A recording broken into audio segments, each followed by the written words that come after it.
یہ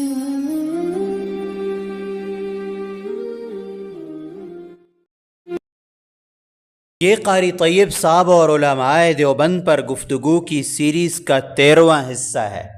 ہم نے یہ عرض کیا تھا کہ علماء دیوبند اہل سنت والجماعت ہی کا تسلسل ہے، اور اہل سنت والجماعت اور علماء دیوبند کی اہم ترین خصوصیت یہ ہے کہ وہ کتاب اور معلم کتاب دونوں کو ساتھ ساتھ لے کر چلتے ہیں، کسی ایک سے بھی جدا اور مستغنی نہیں ہوتے۔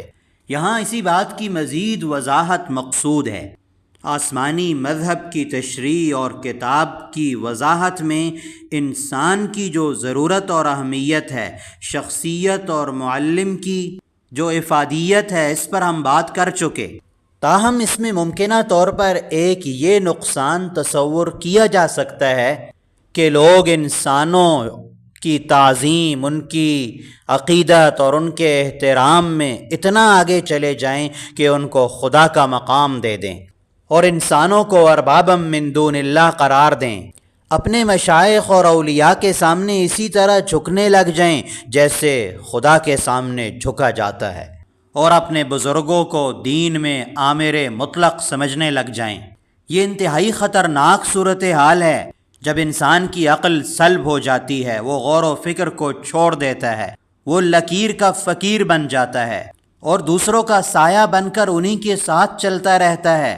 اسی کی وجہ سے تعصب، حمیت، جاہلیت، جھگڑالو پن اور فرقہ بندی کی شکلیں پیدا ہوتی ہیں، اور سب سے بڑھ کر یہ عمل انسان کو شرک تک پہنچا دیتا ہے، جس کی حق تعالیٰ کے ہاں کوئی مغفرت بھی نہیں ہے۔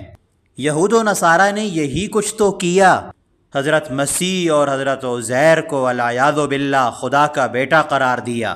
لہذا یہ بھی ضروری تھا کہ شخصیت کے ساتھ کتاب بھی موجود ہو، تاکہ انسان اس کتاب کی مجموعی تعلیمات سے انحراف نہ کر سکے۔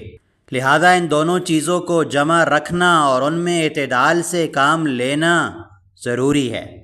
قرآن کریم نے اس حقیقت کو بارہا بیان کیا ہے۔ لقد ارسلنا رسلنا بالبینات وانزلنا معهم الکتاب والمیزان لیقوم الناس بالقسط۔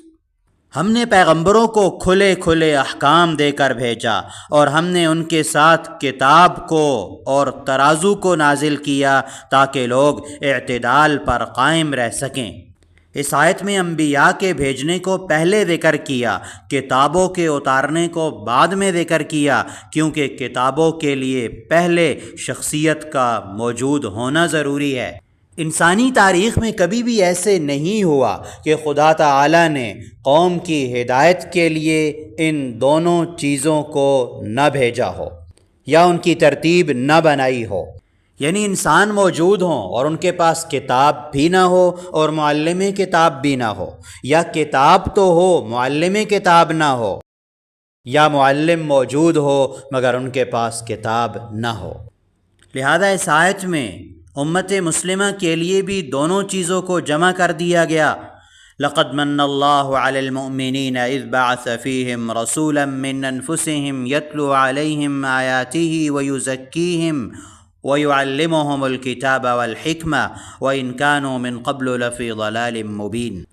یہ ایک حقیقت ہے کہ اللہ تعالیٰ نے مسلمانوں پر احسان کیا جب ان میں انہی کی جنس سے ایک ایسے پیغمبر کو بھیجا جو ان کو اللہ تعالیٰ کی آیاتیں پڑھ کر سناتے ہیں اور ان کی صفائی کرتے ہیں اور ان کو کتاب اور دانشمندی کی باتیں بتلاتے ہیں، اگرچہ وہ لوگ اس سے پہلے کھلی گمراہی میں تھے۔ اس آیت میں معلم کتاب اور شخصیت کے بنیادی فرائض بھی بیان کر دیے گئے۔ ایک یہ کہ وہ قرآن کریم کی تلاوت کریں گے تاکہ قانون الہی کی وہی تعبیرات، وہی الفاظ سامنے آ جائیں جو خود حق تعالی ہی نے وضع فرمائے ہیں۔ دوسرے تعلیم ہے تاکہ الفاظ کتاب اور الفاظ قانون سے وہی مقاصد اور وہی مفاہیم سمجھے جائیں جو حق تعالی کے ہاں مراد ہیں۔ تیسرا اسوہ حسنہ اور عملی نمونہ ہے تاکہ امت کا عمل اسی نمونے کے مطابق ہو جو نبی کی ذات نے کر کے دکھلایا ہے۔